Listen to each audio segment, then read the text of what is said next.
वर्षों बाद जब नटराजन अपने पुराने शहर में गया जहां उसका बचपन गुजरा था, उसे अपना पुराना घर देखने की इच्छा हुई। एक सरकारी फ्लैट में करीब 35 वर्ष काम करने के बाद कुछ दिन पहले दयाल रिटायर हुआ था। कुछ वर्ष पूर्व उसकी कंपनी की आर्थिक स्थिति बहुत ही खराब थी।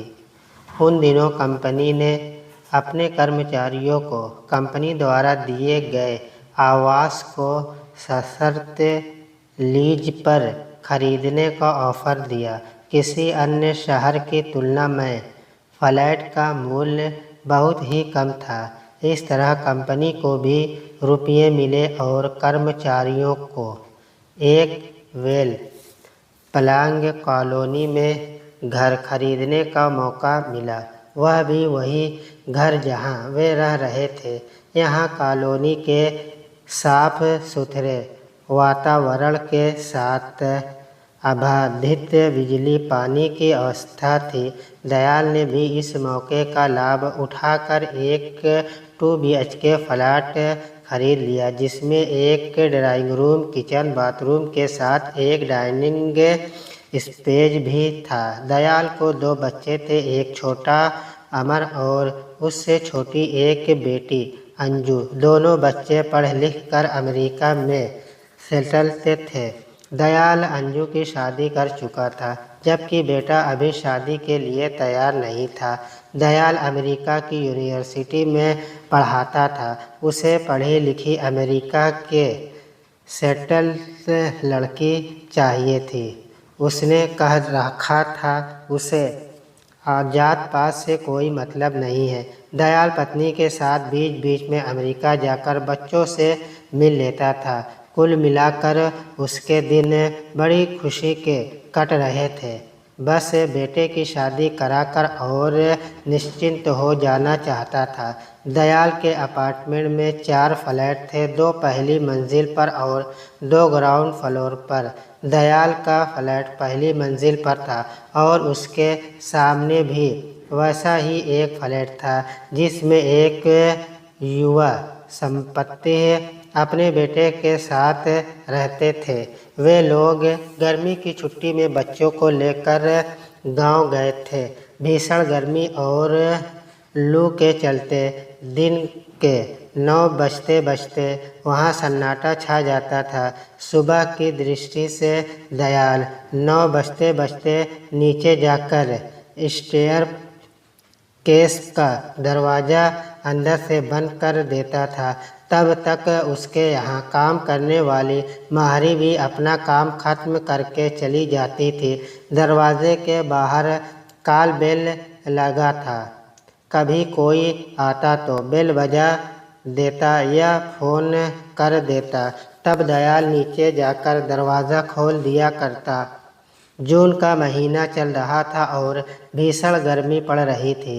दयाल नीचे सीढ़ियों का दरवाज़ा बंद कर चुका था और इस दोपहर में किसी के आने की उम्मीद भी नहीं थी। वह भोजनोपरांत ड्राइंग रूम में एयर कंडीशन चलाकर सोफे पर बैठा था।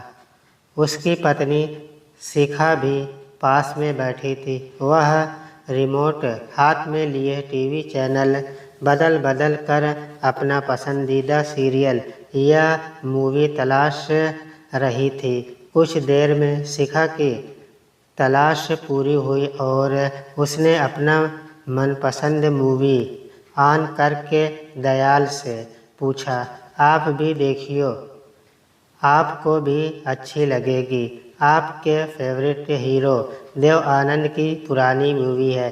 ठीक है, तुम देखो, मैं भी देख रहा हूँ और साथ में आज का पेपर भी पढ़ रहा हूँ। अभी 10 मिनट ही हुए थे कि कॉल बेल बज उठी। उन दोनों को आश्चर्य हुआ, क्योंकि इस समय दोपहर में इतनी गर्मी और लू में किसी के आने की उम्मीद नहीं थी और न ही किसी के आने की पूर्व सूचना दी थी। दयाल को बेल बजते ही दरवाज़ा खोलने की बुरी आदत थी, जो उसकी पत्नी को यह आदत कतई पसंद नहीं थी। वह सोफे से उठा ही था कि शिखा ने चेतावनी देते हुए कहा, सुनिए, आप दरवाज़ा खोलने के लिए इतने उतावले मत हो। आपको आदत है बिना सोचे समझे किसी के बेल बजने पर दरवाज़ा खोलने की। आपकी आदत के चलते कहीं हम लोगों की जान पर न बन आए। पहले खिड़की खोलकर झाँक ले कि नीचे कौन है। कोई चोर उचक्का घुस ही गया तो हम दोनों बूढ़े प्राणी उसका क्या बिगाड़ लेंगे। पड़ोसी भी नहीं है कि आवाज़ देने पर कोई मदद करने आएगा। अच्छा बस करो, इतना बड़ा लेक्चर दे डाला, पहले खिड़की से देख लेता हूँ। कमबख्त, खिड़की में भी फ्रस्टेड ग्लास लगा है, सिर्फ झाँकने से कुछ नहीं दिखेगा, खोलना ही पड़ेगा। दयाल ने जैसे ही खिड़की खोली कि गर्म हवा का एक झोंका कमरे में घुस आया। दयाल ने देखा नीचे कोई पुलिस वाला खड़ा है और रोड पर पुलिस की मारुति जिप्सी लगी थी। पुलिस को देखते ही वह बहुत डर गया। उसने तुरंत खिड़की बंद कर पत्नी से कहा, नीचे कोई पुलिस वाला आया है, क्या करें? पुलिस भला हमारे घर क्यों आएगी? कहीं पुलिस गलत पते पर तो नहीं आई है? इतने में कॉल बेल पुनः बजी। अभी दोनों मियाँ बीवी सोच ही रहे थे कि क्या किया जाए कि तीसरी बार बेल बजी। इस बार हिम्मत करे। दयाल और शिखा दोनों ने खिड़की खोलकर पूछा, क्या बात है? आप किसे खोज रहे हैं? देखिए, हम किसी को नहीं खोज रहे हैं, हमारे साहब गाड़ी में बैठे हैं, वो आपसे मिलना चाहते हैं। रोड पर खड़ी जिप्सी की तरफ इशारा करते हुए वर्दी वाले ने कहा, पर क्यों मिलना चाहते हैं? हमने क्या किया है? शिखा ने कहा। गाड़ी में बैठा अफसर सब सुन रहा था। उसने गाड़ी से उतरकर कहा, सर, बस आपसे 2 मिनट के लिए बात करना चाहता हूँ। अगर आप सहमत हो तब मैं किसी केस के सिलसिले में नहीं आया हूँ। सर, डर या चिंता की कोई बात नहीं है।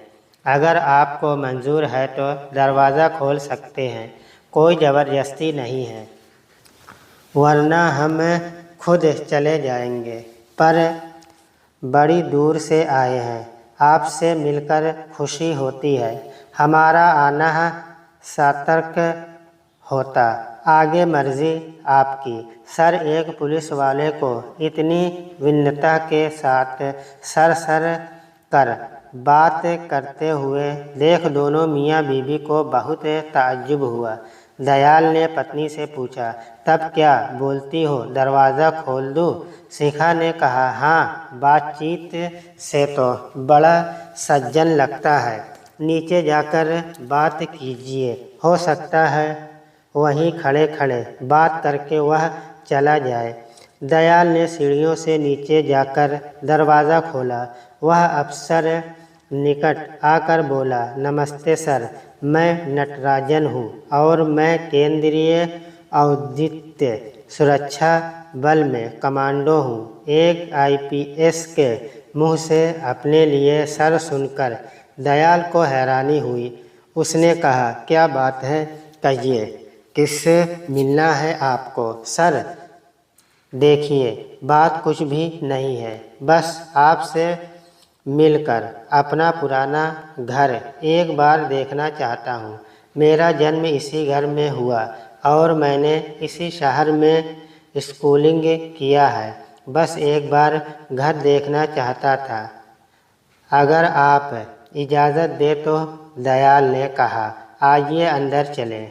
नटराजन अंदर आया और दयाल के साथ सीढ़ियाँ चढ़ने लगा, पर उसका ड्राइवर बाहर धूप में ही खड़ा रहा। दयाल ने कहा, ड्राइवर को भी बुला ले, वह बेचारा क्यों लू में बाहर खड़ा रहेगा। फिर उसने ड्राइवर से कहा, तुम भी अंदर आ जाओ। भाई ठीक है, मैं गाड़ी लाक कर आ रहा हूँ। आने समय सीढ़ी का दरवाज़ा बंद कर देना। दयाल ने कहा, घबराइए नहीं, हमारी गाड़ी देखकर कोई आदमी अंदर आने की हिम्मत नहीं करेगा।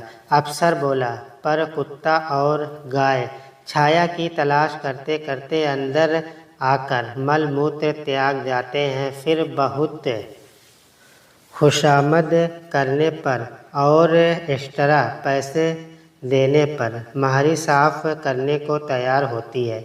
इस बात पर तीनों एक साथ हंस पड़े। घर के अंदर आते ही नटराजन ने शिखा से कहा, नमस्ते बहन जी।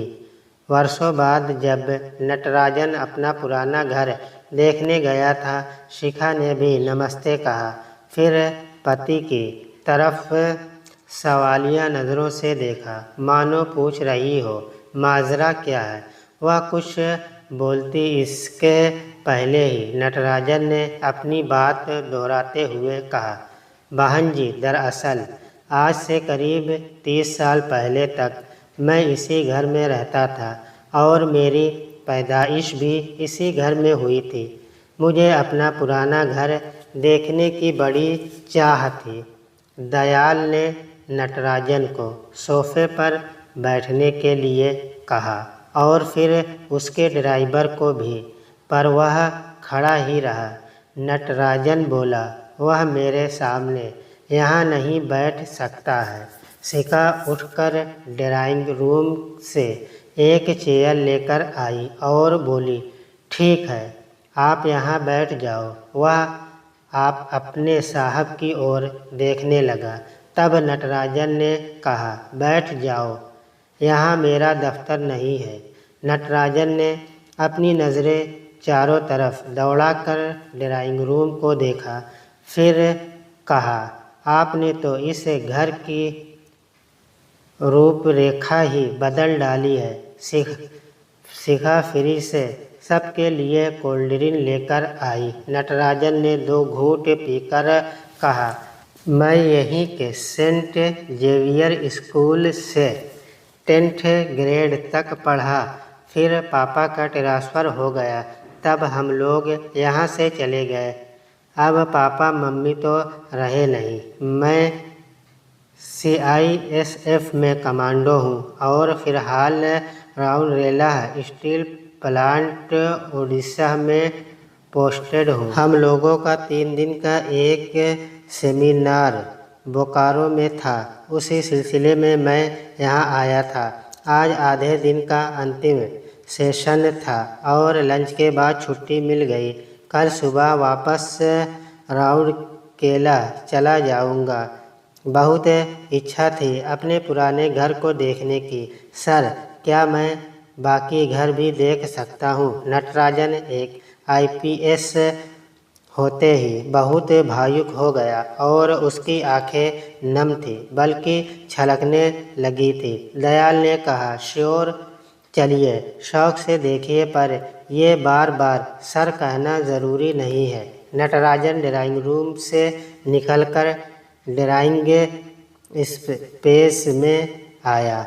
वहाँ से खड़े होकर बाकी सारा घर आराम से दिख रहा था। वह आश्चर्य से बोला, मुझे तो विश्वास ही नहीं हो रहा है कि यह वही घर है जहाँ पलकर मैं बड़ा हुआ हूँ। उसने देखा कि पूरा फ्लोर मार्बल का था। किचन भी अब मॉड्यूलर किचन बन गया था, जिसमें सीलिंग, टब, वार्डरोब और कैबिनेट लगे थे। टॉयलेट और बाथरूम जो अलग अलग हुआ करता था, उसे तोड़कर एक बड़ा बाथरूम में विथ बाथ टब हो गया था। पानी, बिजली सभी लाइन दीवारों के अंदर कंसील्ड थे। सब देखकर वह थोड़ा, इसे देखकर लगता हम लोग इसमें कैसे रह लेते हैं। कंपनी के पुराने फ्लैट को आपने बिल्कुल एक मॉडर्न अपार्टमेंट बना दिया है। बहुत खुशी हुई इसे देखकर और आप लोगों से मिलकर। शिखा ने आगे बढ़कर कहा, चलिए, आप दोनों बेडरूम भी देख सकते हैं। नटराजन ने देखा कि सभी कमरे में नए वार्डरोब और दीवारों में शोकेस बनाए गए थे। फिर उसने दयाल की तरफ देखकर कहा, क्या मैं घर की फ़ोटो ले सकता हूँ? अपनी बच्ची को दिखाऊंगा। मेरी भी एक बेटी अमेरिका में MS कर रही है। उसका नाम विजयलक्ष्मी है। मियाँ बीवी दोनों ने एक साथ कहा। श्योर। नटराजन घर का फोटो ले ही रहा था कि बीच में ही उसकी बेटी का मैसेज आया, पापा आप लोग कैसे हैं? मैसेज पढ़कर वह मुस्कुराया और उसने लिखा, बेटे 1 मिनट रुक, वीडियो लगाता हूँ। पहले बिना कुछ बोले उसने पूरे घर का वीडियो बेटी को दिखाया। तब बेटी ने पूछा, पापा आपने नया फ्लैट लिया है क्या? फिर नटराजन ने सबके साथ अपना वीडियो दिखाया और कहा, यह वही पुराना घर है जहाँ मैं बड़ा हुआ हूँ, पर अपने एल्बम में तो पुराना घर ऐसा बिल्कुल नहीं दिखता है।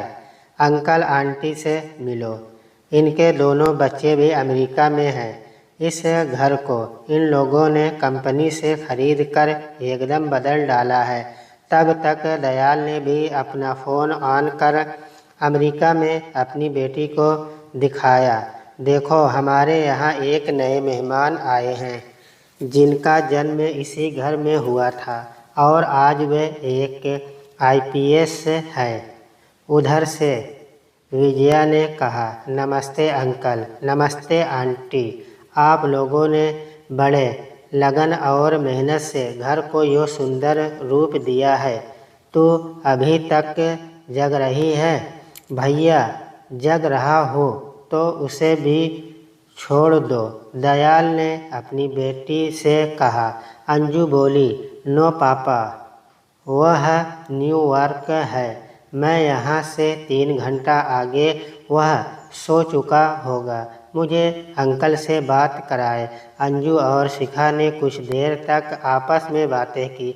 बातचीत के दौरान अंजू ने नटराजन से कहा, अंकल आपकी बेटी अमेरिका में है तो आप लोग भी यहाँ आते ही होंगे। अगली बार जब आप लोग यहाँ आए तब हमारे यहाँ ज़रूर आए। आप लोगों से बात कर बहुत अच्छा लगा। आपका कांटेक्ट तो पापा के पास होगा ही, मैं उनसे ले लूँगी। वैसे विजयलक्ष्मी दीदी से भी मैंने बात की है, इत्तेफाकन से उनसे 1-2 बार पहले भी यूनिवर्सिटी लाइब्रेरी में मिली हूँ। दी बहुत अच्छी हैं। बिटिया माँ बाप की प्यारी होती ही है। आपकी बेटी भी बहुत प्यारी है। मेरी बस एकमात्र संतान है। अब एक अच्छा लड़का देखकर जल्द ही इसकी शादी कर देना चाहता हूँ। नटराजन बोला, भगवान करे आपकी इच्छा पूरी हो। वैसे आपको कैसा लड़का चाहिए? दयाल बीच में पूछ बैठा। विजया को मैं विजयलक्ष्मी को प्यार से विजया कहता हूँ। उसे कुछ वर्ष अमेरिका में रहकर PhD कर रिसर्च करने का इरादा है। सभी बच्चे अपने माता पिता को अमेरिका जाते समय यही समझाते हैं कि कुछ वर्ष के लिए जा रहे हैं, पर हकीकत में वह लौटकर नहीं आते हैं और माँ बाप उनकी खुशी में ही अपनी खुशी मान लेते हैं। अच्छा, बहुत बातें हुई। अब कुछ देर आप लोग ड्राइंग रूम में बैठे, मैं कुछ स्नैक्स और कॉफ़ी लेकर आती हूँ। बहन जी आप फॉर्मेलिटी ही ना करें, अभी कुछ खाने की इच्छा भी नहीं है। मैं फॉर्मेलिटी नहीं कर रही हूँ, दिल से बोल रही हूँ, बोलकर शिखा ने पति से कहा, आप ज़रा अंदर आइए। वे दोनों अंदर बेडरूम में आकर धीरे धीरे बात करने लगे। फिर उन्होंने अपनी बेटी को दोबारा कॉल किया। तब बेटी ने पूछा, क्या बात है पापा? अभी अभी तो बातें हुई है, अब सोने जा रही थी। वैसे भी आज देर हो गई है, कोई ज़रूरी बात है तो जल्दी से कहे, वरना कल सुबह बात करते हैं। अरे रुक, ज़रूरी बात है, तभी तो तुझे जगाया है। तुमने कहा है ना कि तुम विजय लक्ष्मी से मिल चुकी हो। कैसी लड़की है वह? दयाल के लिए ठीक रहेगी? मम्मी, वह तो बहुत अच्छी है। भैया के प्रोफेशन और उनके मैच के लिए परफेक्ट रहेगी, पर वे साउथ इंडियन ब्राह्मण है जहाँ तक मैं जानती हूँ। अच्छा, आगे की बात हम लोग यहाँ देखेंगे। ठीक है, तुम अब सोने जाओ। अमर के लिए इनकी लड़की परफेक्ट है, अंजू ने भी कहा है। आपको पता है ना, अमर ने कहा था कि जिस लड़की को अंजू ओके कर देगी उसमें उसे कोई आपत्ति नहीं होगी। आप चले ड्राइंग रूम में, मैं कॉफ़ी लेकर आती, बोलकर शिखा किचन में चली गई। थोड़ी देर बाद शिखा कॉफ़ी और स्नैक लेकर आई। तब उसने नटराजन से कहा, मेरा बेटा अमेरिका में प्रोफेसर है। हम भी उसके लिए अमेरिका में पढ़ी लिखी खोज रहे हैं। बहुत अच्छी बात है, भगवान आपकी इच्छा जल्द ही पूरी करे। हाँ, लगता है, बल्कि लग रहा है जल्द ही पूरी होने जा रही है। Very good news. कॉन्फ्रेंस पर बिना आपके यह काम पूरा नहीं हो सकता है, दयाल ने कहा। मैं समझा नहीं। वह कैसे? हम लोग आपकी बेटी को बहू बनाना चाहते हैं। मेरे बेटे को विजया जैसी लड़की की ज़रूरत है। हम लोग जात पात या प्रांत आदि का भेद नहीं मानते हैं, पर हम ब्राह्मण नहीं हैं। हमें भी इन सब से कोई मतलब नहीं है। पर एक बार अपने बेटे से पूछ ले। एक और बात, हम साउथ इंडियन हैं। मुझे आप देख ही रही हैं। मेरी बेटी भी मेरी तरह सांवली है। वह सब हम जानते हैं, तभी तो आपसे बात कर रहे हैं। अमर भी बहुत ओपन माइंडेड, फ्लेक्सिबल और एडजस्टेबल लड़का है। मेरी बेटी ने विजया को भाभी के रूप में हाँ कह दिया है। बस कुछ घंटों में पाँव पड़ते ही मेरे से आमने सामने बात हो जाएगी। आप भी तब तक बैठे और डिनर करके जाएंगे। इफ़ यू डोंट माइंड, मैं भी अपनी वाइफ से बात कर लूँ, नटराजन ने कहा, और वह उठकर बालकनी में जाकर अपनी पत्नी से बात करने लगा। उधर पत्नी ने कहा, वैसे तो हमें भी लड़का ठीक लगता है, पर एक बार विजया और अमर को आमने सामने बैठकर आपस में से बात कर लेने दीजिए। फिर ड्राइंग रूम में आकर उसने पत्नी से सबका परिचय कराया। शिखा ने कहा, बहन जी, भगवान ने चाहा तो चंद घंटों में हम रिश्तेदार बन जाएंगे। हम मियाँ बीवी दोनों की तरफ से तो हाँ है, बाकी लड़का लड़की दोनों मिलकर तय कर ले, हमें कोई एतराज़ नहीं है। करीब 3 घंटे बाद डिनर समाप्त होने के बाद शिखा ने अपनी बेटी को कॉल कर कहा, तुमने भैया से बात किया है? बात नहीं किया है, पर मैसेज दिया है और भैया ने जवाब में ओके लिखा है। तुमने शादी के बारे में और ख़ास कर विजया के बारे में लिखा था। हाँ, मैंने उसका पूरा रिज्यूमे भी लिखा था। जितना मैं जानती हूँ, तुम भैया को भी वीडियो पर जोड़ो और विजया को भी। विजया का विचार जान लेना ज़रूरी है ना। मम्मी, मैं भैया का रूटीन जानती हूँ। 1 घंटे बाद उसे कॉल कर सभी को कॉन्फ्रेंस कॉल के लिए है इनवाइट करती हूँ। ज़रा जल्दी करना, नटराजन अंकल को लौटना भी है। इस बीच लगभग 1 घंटे तक नटराजन, उनकी पत्नी दयाल और शिखा बातें करते रहे। ड्राइवर नीचे जाकर गाड़ी में बैठ गया। नटराजन ने हंसते हुए कहा, मैं तो सिर्फ ये घर देखने आया था। मुझे तो बैठे बिठाए बेटी के लिए अच्छा घर वर सब मिल रहा है। भगवान और आप लोगों की कृपा से मेरे लिए इससे अच्छी बात और क्या होगी। तभी अंजू का फ़ोन आया। मम्मी, मैंने जूम लिंक सभी को भेजा है। भैया और विजया पहले से ही लिंक पर मौजूद है और बात कर रहे हैं। नटराजन, आंटी को विजया ने लिंक भेजा है। हम सभी एक साथ कनेक्ट हो रहे हैं। जो भी बातें करनी हो या डाउट हो क्लियर कर ले। अमर और अंजू दोनों कॉन्फ्रेंस कॉल बनकर अपनी माँ से बात करने लगे। दयाल और शिखा दोनों दूसरे कमरे में जाकर अपने बच्चों से बात करने लगे। दयाल और शिखा ने अपने बेटे से कहा, तुम्हें तो पता ही है, तुम्हारे लिए हमने एक लड़की देखी है। उसके बारे में तुम्हारी क्या राय है? अमर ने माँ से कहा, हाँ, मैंने भी विजया से बात किया है, पर सिर्फ फ़ोन पर बात करने से मैं कुछ तय नहीं कर सकता हूँ। क्यों, लड़की में तुम्हें कुछ कमी दिख रही है क्या?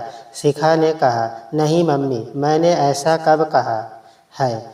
मुझे भी बातचीत से विजया बहुत अच्छी लगी है, पर उसने शादी के बारे में खुलकर कुछ नहीं कहा है।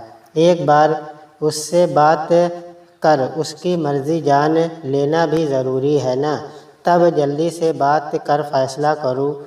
जी मम्मी, मैं विजया से नेक्स्ट वीकेंड मिलने जा रहा हूँ, उससे मिलकर बताता हूँ। फिर दयाल पत्नी के साथ वापस ड्राइंग रूम में आकर बोला, अमर कह रहा है लड़का लड़की एक बार आमने सामने मिलकर फ्रीली बात कर ले, वही अच्छा है सबके लिए। क्यों भाई साहब, मेरी समझ में आप लोगों की भी यही राय है? नटराजन की तरफ देखकर दयाल ने कहा, हाँ बिल्कुल सही है। वैसे दोनों तरफ के माता पिता सहमत हैं। जहाँ तक मैं अपनी बेटी को जानता हूँ, अमर से मिलकर वह संतुष्ट होगी। बस 4-5 दिनों की बात है, फिर उम्मीद है रिश्ता पक्का हो जाएगा। बस यूँ समझ लें, मात्र फॉर्मेलिटी रह गई है। अब मैं चलता हूँ, इजाज़त दीजिए। नटराजन ने उठकर दयाल और शिखा दोनों को नमस्कार किया और वह सीढ़ियों से उतर रहा था। दयाल उसे छोड़ने गाड़ी तक गया। उधर दोनों परिवारों में अमर और विजया के फ़ोन का बेसब्री से इंतज़ार था। अगले वीकेंड में शिखा ने बेटे से फ़ोन कर पूछा, क्या हुआ, तुम विजया से मिले या नहीं? मम्मी, बस कुछ ही देर पहले बात करके लौटा हूँ। तब क्या बात हुई? मम्मी, आप सारी बातें जानकर क्या करोगी? ठीक है बाबा, मुझे तुम दोनों का फैसला जानना है, बस और कुछ नहीं। मेरी तरफ से पहले से हाँ था, आज विजया का भी हाँ ही समझो। हाँ ही समझो मतलब? शिखा ने घबरा कर पूछा। मम्मी, कहा ना हाँ ही समझो। कल लंच पर मैं, विजया और अंजू तीनों मिल रहे हैं, फिर हम बात करते हैं। शिखा और दयाल दोनों को अब कुछ घंटे और इंतज़ार करना पड़ा। देर रात तक दयाल और शिखा बेटे के फ़ोन का इंतज़ार कर रहे थे। कुछ देर में फ़ोन बजा। अमेरिका से अंजू का फ़ोन था। शिखा ने जल्दी से फ़ोन रिसीव कर कहा, बोल बेटी, क्या फ़ैसला किया भैया और विजया ने? दोनों खुश हैं एक दूसरे से, अब तुम भी खुश हो जाओ। यही चाहती थी ना? हाँ, ज़रा भैया को देना। तब अमर बेटे, खुश है ना विजया से मिलकर? राउरकेला से नटराजन अंकल का भी फ़ोन आया था। मैं सभी को कनेक्ट करती हूँ, अंजू ने कहा। अंजू तो अभी से उसे भाभी भाभी कहने लगी है। अमर बोला, और तुम तो क्या मैं भी होने वाली पत्नी को भाभी कहूँ? लो, हो गया रिश्ता पक्का। दयाल ने जोर से हंसते हुए कहा। इस बात पर सभी ठहाका लगाकर हंसने लगे। सभी एक दूसरे को नए रिश्ते के लिए बधाई भी देने लगे। फिर शिखर ने अपने बेटे और बेटी से एक साथ कहा, हम लोग जल्दी से शादी कर अपना दायित्व निभाना चाहते हैं। मैंने पंचांग की देख लिया है, जुलाई के पहले समाप्त है। अच्छा लगन है, उसी दिन शादी होगी। मम्मी, अगर इससे भी जल्दी करनी है तो अमेरिका में ऑनलाइन शादी भी लग है, कल ही करा दूँ भैया की ऑनलाइन शादी। चट मंगनी पट ब्याह, समझो। चुप कर, भैया के माँ बाप अभी जिंदा हैं। तुम सबकी नानी बनने की कोशिश नहीं करो। चुपचाप जुलाई के शुरू में तुम लोग यहाँ आओ, शादी यहीं से पूरे रस्म और रिवाज से होगी, शिखा ने कहा। फिर दयाल ने नटराजन और उसकी पत्नी से कहा, क्यों समधी और समधन जी, मंजूर है ना? नटराजन और उसकी पत्नी ने एक साथ कहा। नेकी और पूछ-पूछ। कुछ दिनों के बाद जुलाई के आरंभ में अमर, विजया और अंजू तीनों इंडिया की फ्लाइट में एक साथ बैठे थे।